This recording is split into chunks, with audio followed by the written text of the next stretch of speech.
वो टाइम आप IPFT का MLA था।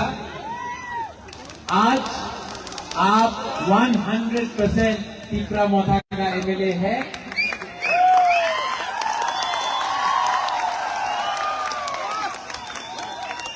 आपने जो बलिदान किया है, सैक्रिफाइस किया है, उसका इनाम है कि लास्ट टाइम से इस टाइम आप 7 टाइम ज्यादा वोट लेकर यहां सिमना से जीता है। ये सबका आशीर्वाद और प्यार है। हमारा ब्लॉक प्रेसिडेंट कहाँ है? आप लोग जहां भी है, YTF प्रेसिडेंट, आपने बहुत काम किया, आपने बहुत काम किया। आप सबने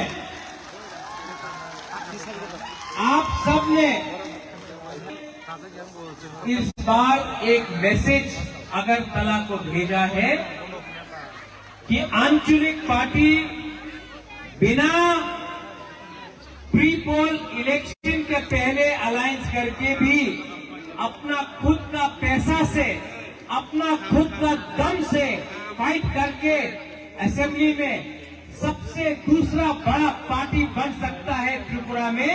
ये आपने किया है।